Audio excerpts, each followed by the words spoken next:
안녕하세요, 여러분. 오늘 하루 잘 보내고 계신가요?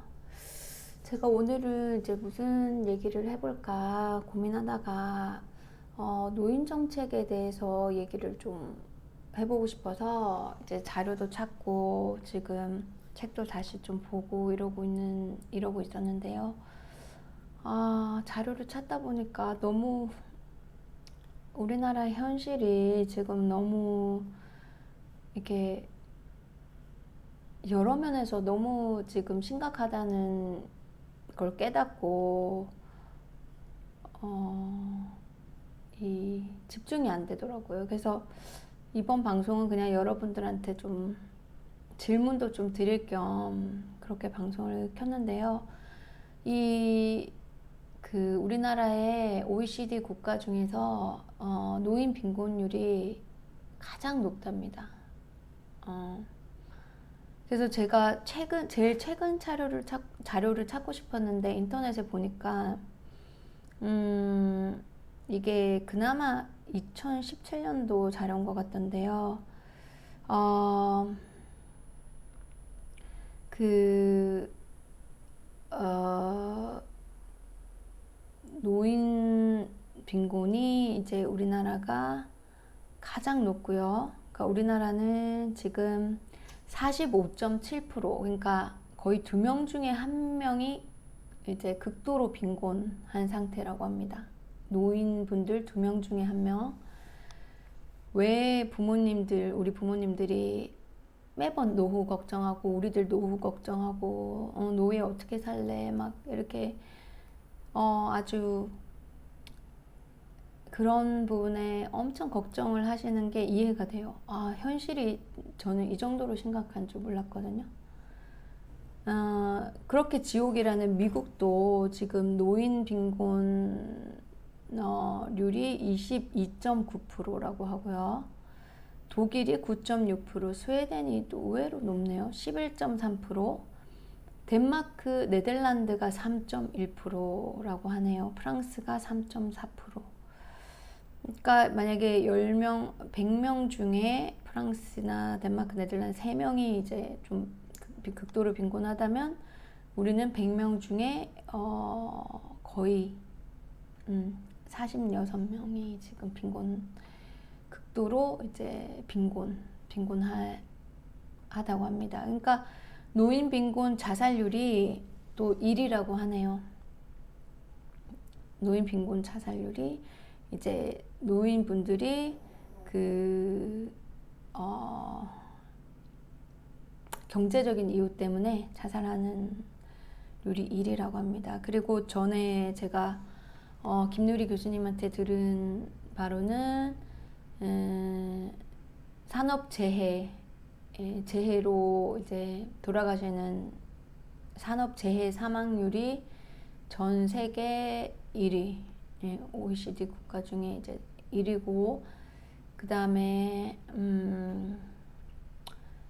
자살률 1위, 또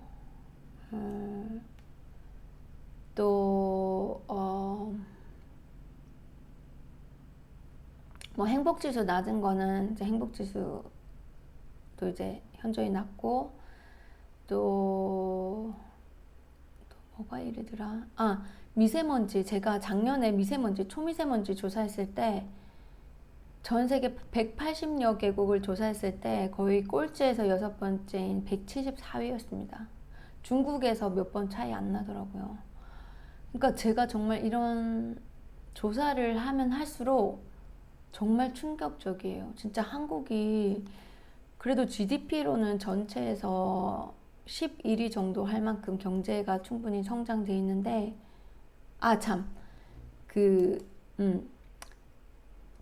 불평등 지수가 전 세계에서도 1위라고 하네요. 그 자산이나 부동산은 더 심하고요. 전에 말씀드렸다시피 그런 불평등 지수가 전 세계에서 1위. 그리고 1인당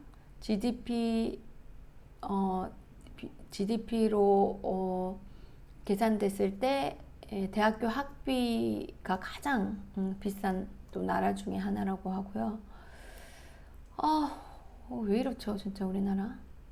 여러분? 그리고 그리고 또 빼놓을 수 없는 게 노동 시간. 세계에서 노동 시간이 또 가장 높다고 하네요. 거의 그 김누리 교수님에 의하면 독일이랑 비교했을 때 거의 5개월을 더 일한다네요. 1년에서 우리나라가 독일에 비해서. 정말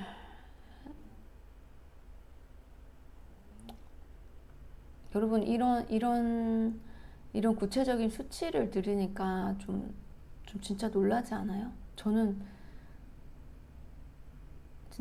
너무 충격적이거든요. 우리나라가 이렇게 경제가 성장했는데 왜 이렇게 지금 이런 사회복지나 평등이나 이런 기회의 균등이나 이런 면에서 왜 이렇게 아직 전혀 발전이 되지 않고 이게 전 세계 1위가 뭡니까 진짜. 와, 이건 진짜 상상을 초월해요 여러분. 이건 정말 우리 국민 모두가 이런 정말 심각하게 문제의식을 가져야 돼요.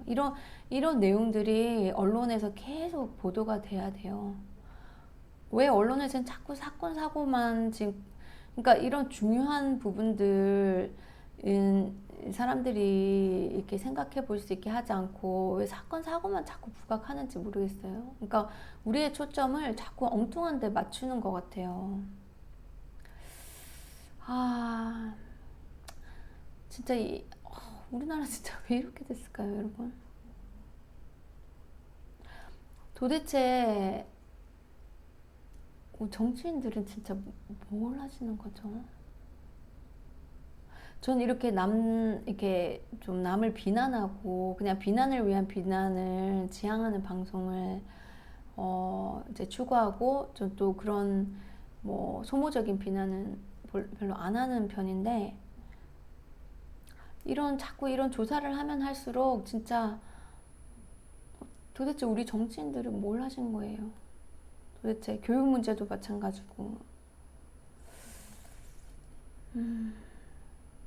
출산율이 이렇게 출산율도 참 전 세계에서 최악이라고 하네요. 지금 왜 이렇게 전 세계에서 왜 이렇게 최악인 게 많죠? 출산율이 1%가 안 되는 지금 보니까 제가 전에 어디 적어놨는데 잠깐만요. 출산율이 지금 스웨덴 같은 경우는 1.85%, 1.85, 한국 출산율이 0.91합니다. 0.92. 이렇게 전 세계적으로 2년 연속 1%도 안 된 나라가 세계 유일하게 우리나라라고 하네요. 여러분.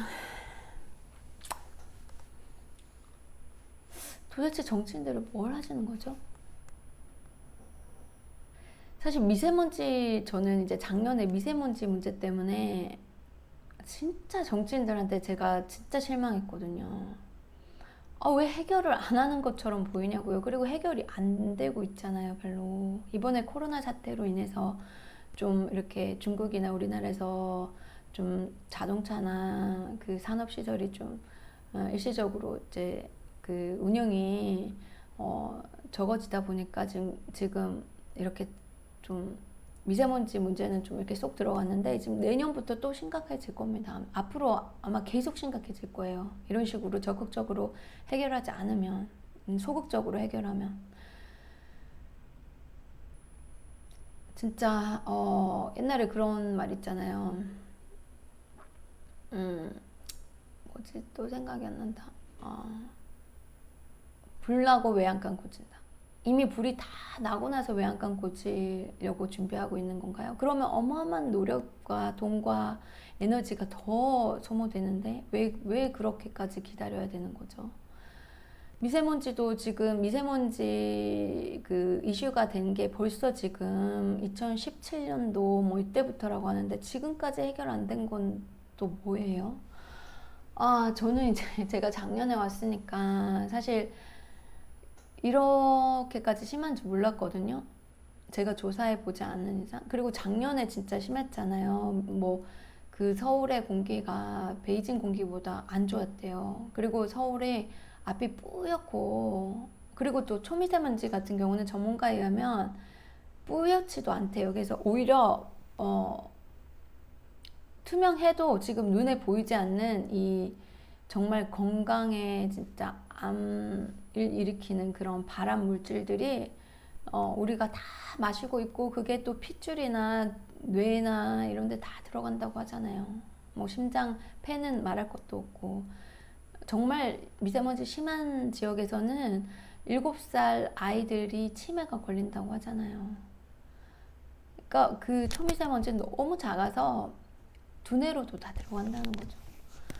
아, 정말 이거 조금만 공부해보고 조금만 우리가 사회적으로 공감할 수 있게 언론들이나 정치인들이 노력을 한다면 서로 좀 힘을 합쳐서, 그리고 중국과의 또 아주 적극적인 협력을 통해서 좀 해결을 해야 되는데 왜 이렇게 적극적으로 하지 않는 거죠? 저는 제가 미세먼지 그 부산 시민행동에 매달 회의를 가고 있다고 했잖아요. 희망을 좀 가졌었어요. 작년에 이제 뭐 작년에 한창 그 미디어에서 떠들면서 이제 부산시에서도 그 담당하시는 분들이 이제 서울에서 예산도 내려왔고 열심히 하겠습니다. 막 이렇게 하시길래 저는 믿고 있었거든요. 이제 믿고 있으면서도 매달 이제 시민 그 단체, 환경단체 모인 그 시민행동, 미세먼지 시민행동에 이제 매달 이제 참석하면서 아이디어도 내고, 이렇게 뭐 모니터링이라든지 대학교에서 학생들 대상으로 교육하자는지, 뭐 아니면 정치인들과 협조를 하자는지, 이런 제안을 제가 계속 이제 저도 특히 이제 대학교 학생들을 위해 이제 교육하는 거와 정치계 쪽과 같이 협조하자는 걸 이제 제가 제안을 해서 지금 이끌고 있거든요. 근데 사실 그 환경 단체들도 어떻게 보면 좀 되게 소극적이에요. 예. 그래서 정말 저는 저 혼자 이제 시민 대표란 말이에요. 왜냐면 관심 있는 시민이 없고, 또 시민들은 또 다들 먹고 살기 힘들어서 이렇게 환경 문제에 나설 수 있는 분들도 안 계시고, 또 방관하시는 분들도 계시고, 또 그렇게 활동을 하다가 이렇게 해서 이렇게 해도 한계가 있다, 또 회의에 빠지셔서 그만두신 분들도 계시다고 하시던데, 정말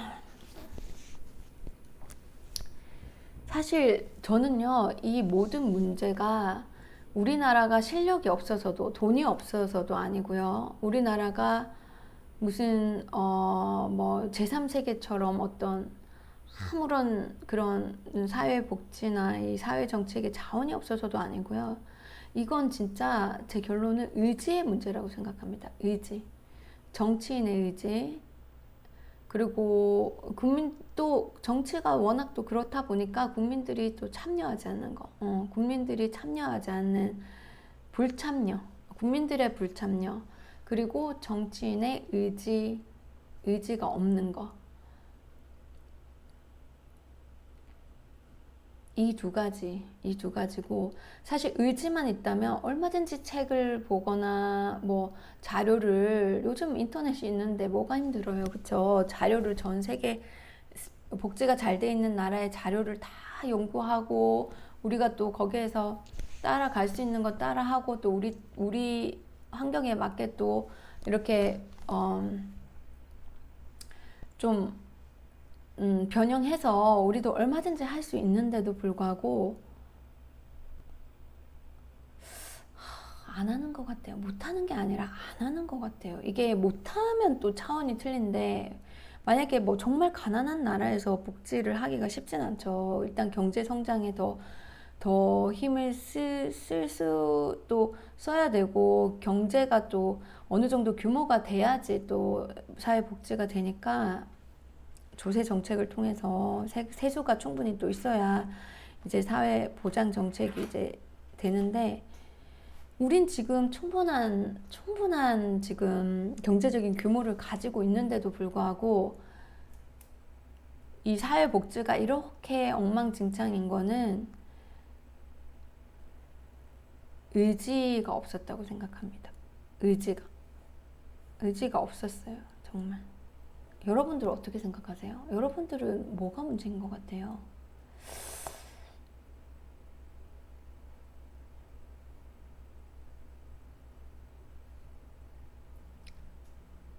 김유리 교수님의 말씀에 의하면 지금 현재 여당, 거대 야당 둘 다 뭐 사실 어느 당도 진정한 진보를 하는 당이 없다고 하네요. 사실 이걸 저도 좀 깨닫고 있었던 게 뭐냐면 제가 미세먼지를 해결하기 위해서 이제 좀 정당들과의 협조가 필요하다고 이제 생각돼서 큰 4개 정당을 각각 다 다니면서 이제 대화를 나눴는데요. 그 더불어민주당에서 일하시는 분이 이런 말씀 하시더라고요. 제가 물어보지 않았는데 제가 이제 저 미국에서 와서 각각의 정당에 대한 그런 정당을 좀 알고 싶다. 그 정체성이나 비전이나 이런 걸 좀 알고 싶어서 왔다 하니까 이제 다들 설명을 해주셨어요. 다들 이제 친절하게 설명은 해주셨는데 그 더불어민주당에서 일하시는 분이 이런 말씀 하시더라고요. 저희는 진보가 아닙니다. 진보 정당이 아닙니다. 저희가 추구하는 건 진보가 아닙니다. 라고 말씀하셔서 그때는 제가 네 이러고 의아해 했는데 김누리 교수님의 그 연설을 들으니까 이해가 쉽게 오는 거예요. 왜 그때 그분이 그런 말씀을 하셨는지. 그러니까 왜 미디어에 보면 우리나라는 진보, 보수 이렇게 양극단이 이렇게 싸우고 있다 이렇게 다 프레임이 되잖아요. 근데 실제로 우리나라는 진보가 없답니다. 그 교수님에 의하면 정의당 정도가 약간 그렇다고 하는데 정의당도 다른 유럽의 정당에 비하면 전혀 진보라고 말할 수 없을 만큼 오히려 그냥 약간 어떻게 보면 중도 쪽에 가까운 만약에 이제 독일의 그 보수당 지금 현재 그 보수당이 이제 집권하고 있잖아요. 그 독일의 수상이 우리나라에 오면 아주 극좌파가 된다네요. 그 정도로 우리나라의 그 독일의 보수당이 우리나라에 극좌파면 진보당 같은 사회민주당 북유럽의 대부분 나라들을 집권하고 있는 사회민주당은 우리나라에 오면 진짜 이거는 거의 이건 완전히 그러니까 이러한 그 복지 국가를 이룩한 이런 당이 우리나라에 지금 전무한 거죠. 그러니까 이 보수와 진보가 경쟁하면서 균형적으로 이렇게 정치가 발전이 되는 게 아니라 우리나라는 아예 진보가 전무하다는 거죠. 정말 그게 말이 맞는 게 지금 현실이 지금 이 모든 지표가 그게 사실이라는 걸 말해주고 있잖아요. 사회민주당은요, 제가 알기로는 모든 사람의 보편적 복지, 모든 국민의 행복, 그 복지, 모든 국민의 웰빙을 가장 중요시하고 모든 정책이 거기 보편적 복지의 바탕을 이루고 있습니다. 어떤 정책이든 간요. 근데 지금 우리나라의 지금 이 불평등, 이런 복지 부재의 상황에서 보면 진짜 우리나라는 이러한 가치를 가지고 있는 정당이 전혀 없는 거죠.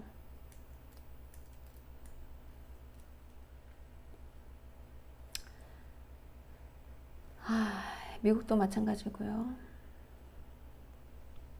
제가 그래서 미국 사람들한테도 제가 그랬습니다. 사회민주당, 3인당이 미국에도 생겨야 된다. 3인당이 생겨야 된다. 근데 미국 사람들조차도 정말 너무 오랫동안 그런 양당 독점제에 젖어서 살아왔기 때문에 이 어디서부터 어떻게 시작해야 될지 참 난감해하는 것 같아요. 저희랑 비슷한 것 같아요, 상황이. 그래서 진짜 여러분, 이거 진짜 우리가 충분하게 이 의지만 있으면 우리도 얼마든지 그 행복 지수도 높일 수 있고요. 다 같이 잘 사는 사회 만들 수 있어요. 진짜. 전 이건 100% 확신합니다. 이렇게 우리가 롤 모델로 삼을 만한 나라들도 있고요. 또 우리 고유만의 또 그런 아주 또 장점을 살려서 어떻게 보면은 그런 나라들보다 더 멋진 복지국가 만들 수 있는데,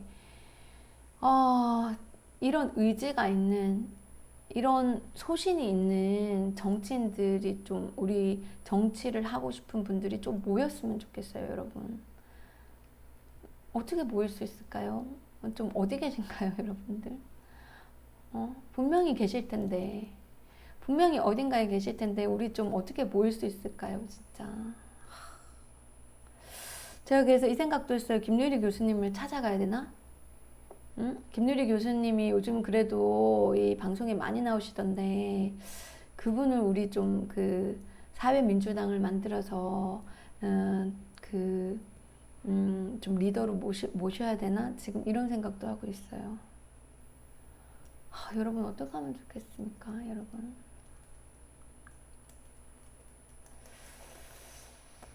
왜 우리나라에 이렇게 된 거죠, 진짜?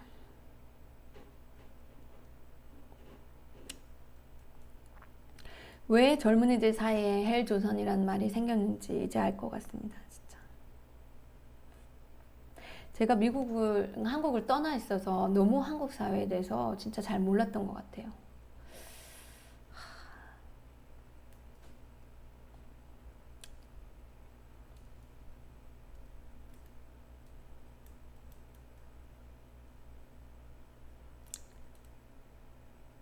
여러분, 저와 함께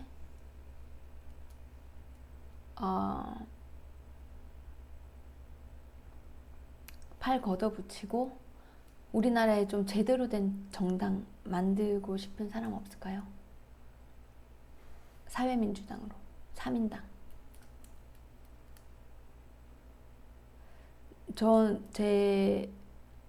제 남은 인생을, 저 지금 한 40대 중반인데요. 이제 애도 다 키웠어요. 애도 다 키웠고, 이제 저 혼자인데, 저 남은 인생을 저 정치에 우리나라에 제대로 된 정당을 세워서 우리나라 진짜 이런 모든 나쁜 지표가, 이런 진짜 끔찍한 일이 이거를 다 탈피하고 싶어요. 다 탈피해서 정말 우리 모두가 잘 사는, 아시아에서 최고의 복지국가 탄생, 최고의 복지국가로 탄생하고 이 모든 아시아의 롤 모델이 될 수 있게, 아시아뿐만 아니라 어떻게 보면 전 세계의 롤 모델이 될 수 있는 그런 멋진 나라로 탄생시키는데 제 인생을 바치고 싶어요. 아니 진짜 농담이 아니라 이건 진짜 제 진심이에요. 제 남은 인생을 죽을 때까지 이 사회민주당을 만들고 우리가 집권을 해서 우리나라를 정말 정상적으로 모든 사람이 잘 사는 사회, 그런 사회로 만드는데 저는 제 인생을 바치겠습니다, 여러분. 정말 저와 함께 해주실 국민들이 없으실까요?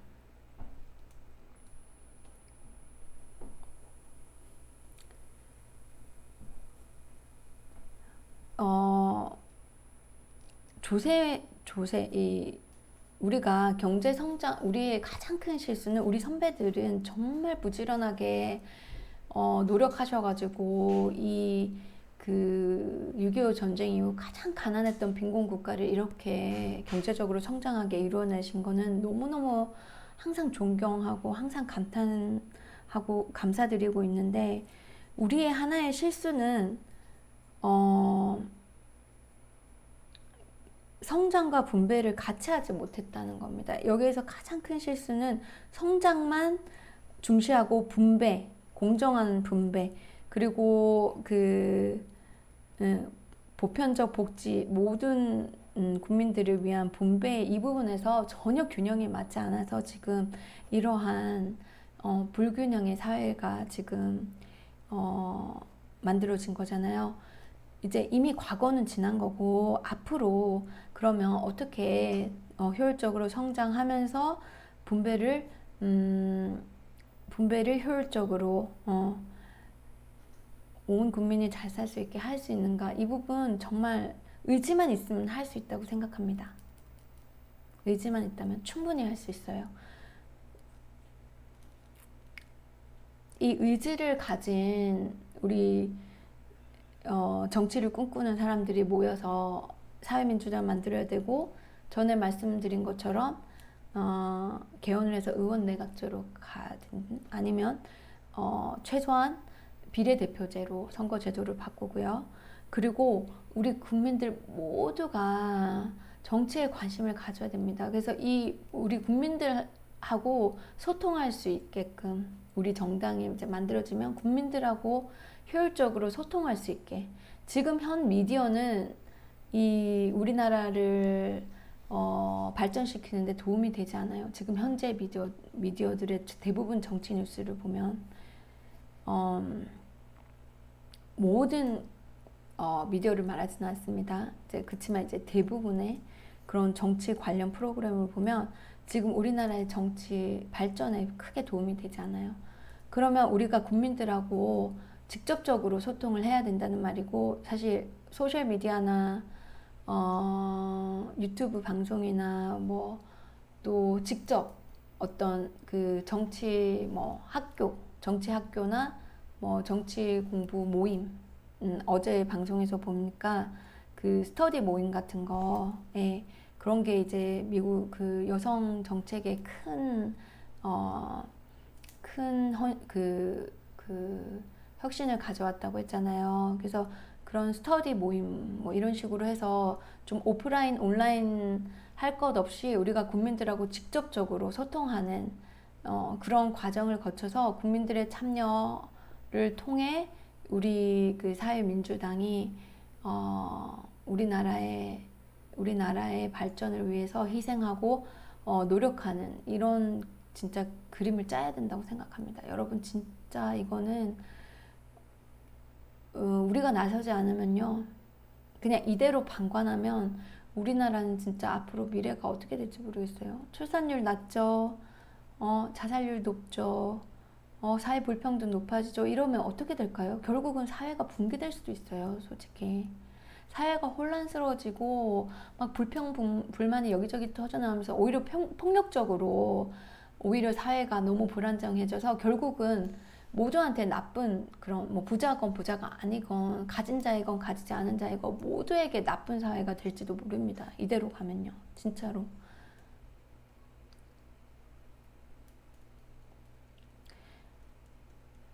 그래서 남의 문제, 이건 뭐 나만 잘 살면 되지, 이제는 이런 그런 생각에서 벗어나지 못하면 우리 모두가 진짜 극히 아주 1%, 뭐 아니면 상위 10% 정도의 그런 국민들만 빼고 나머지는 정말 정말 고통스러운 그런 삶을 살고, 또 그런 고통스러운 삶을 살다가 이제 폭발하겠죠, 어느 순간.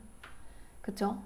사람이 인내심이 한계가 있고, 그 역사를 돌이켜보면 그렇잖아요. 그러면 또 폭력 사태가 일어나고 사회가 혼란해지고 뭐 이렇게 되는 거잖아요. 우리가 그런 사태를 막아야죠. 그러니까 정말 지혜롭고 평화롭고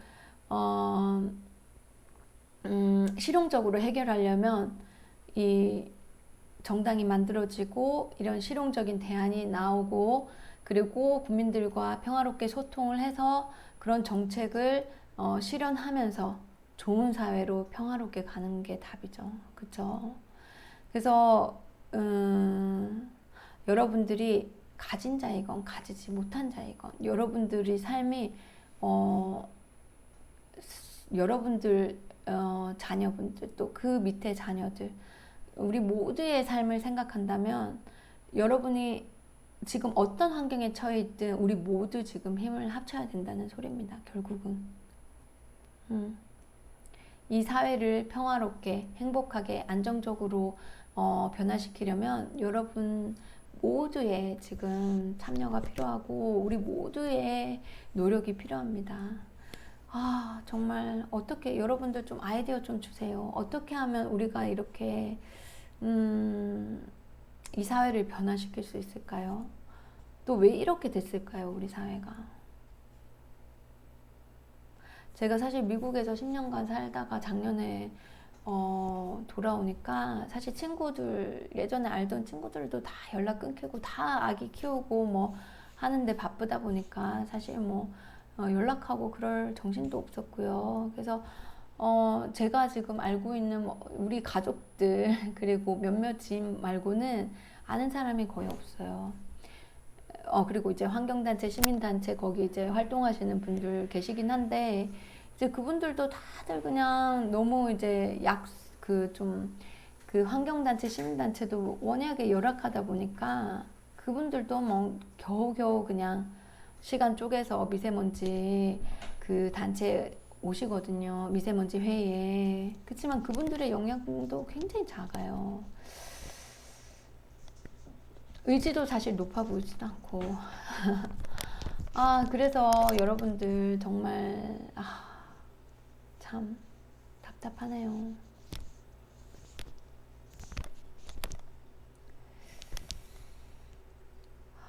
여러분들 생각을 좀 알려주세요. 제가 그 김누리 교수님이라도 찾아가서 한번 부탁을 해볼까요, 여러분? 그리고 또 몇 분이 계시던데 그 캠브리지 대학의 교수님 예전에 사회복지에 관한 어떤 그런 토론에 보니까 그 우리가 만나야 할 미래 그 최연혁 교수님하고 캠브리지 대학의 또 그 교수님 이름이 생각이 안 난다.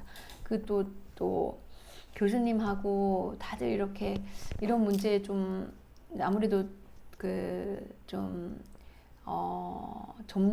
전문적으로 아시는 것 같더라고요. 그래서 그분들하고 이렇게 다 같이 좀 머리를 맞대고 싶은데 그분들 이제 또 한 분 스웨덴에 사시고 한 분은 미국에 사시니까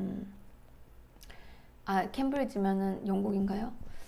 그러니까 그분들 이제 자주 소통이 좀 힘드시고 이제 저도 사실 그 최현혁 교수님하고는 이제 카톡으로 가끔씩 연락을 하거든요.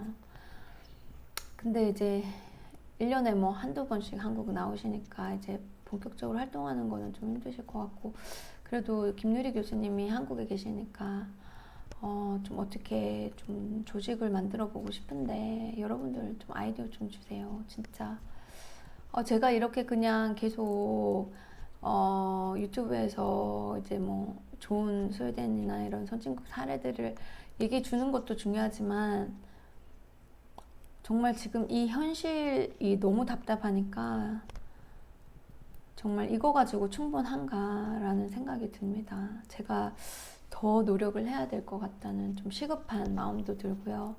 사실 지금 이 순간에도 누군가는 자살을 선택할 수도 있는 거잖아요. 뭐 학업에 대한 부담으로 청소년들이 자살할 수 있는 거고 노인분들이 극도로 빈곤해서 정말 앞날이 깜깜해서 이렇게 돌아가실 수도 있는 거고 또 일하시다가 또 억울하게 그렇게 안전이 잘 안 돼 있어서 또 돌아가시는 분들도 있을 거고 지금 현재도 막 장시간의 노동으로 정말 하루하루를 진짜 힘겹게 마지못해서 살아가시는 분들도 계실 거고 막 진짜 잘못된 입시 위주의 교육 때문에 모든 자기의 그런 그 젊은 학창 시절을 송두리째 빼앗기며 이렇게 힘들게 사는 또 친구들, 그 우리 어린 친구들도 있을 거고 정치를 펼치고 싶어도 대다수의 정치인들이 그런 또 이제 그렇지 못하다 보니까 자신의 목소리가 전달이 되지 않아서 속상한 또 그런 또 훌륭한 정치인들도 간혹 또 계시겠죠. 그런 분들도 있을 거고. 제가 이렇게 그냥 유튜브 방송만 매일매일 한다고 해서 과연 이게 충분한가라는 회의가 좀 듭니다. 그래서 여러분들 이렇게 어떻게 할까요? 제가 여러분들에게 여러분들도 사실 하루하루 힘겹게 살고 계시겠지만 여러분들한테 너무 큰 질문을 던지는 게 아닌지 모르겠어요. 근데 저도 답답해서 이렇게 여러분들에게 의문을 남기면서 오늘은 방송을 마칠게요. 여러분들 어떻게 할까요? 우리 대한민국 어떻게 하면 좋겠습니까? 그럼 다음 시간에 내일 또 찾아뵐게요. 여러분 좋은 하루 되시고요.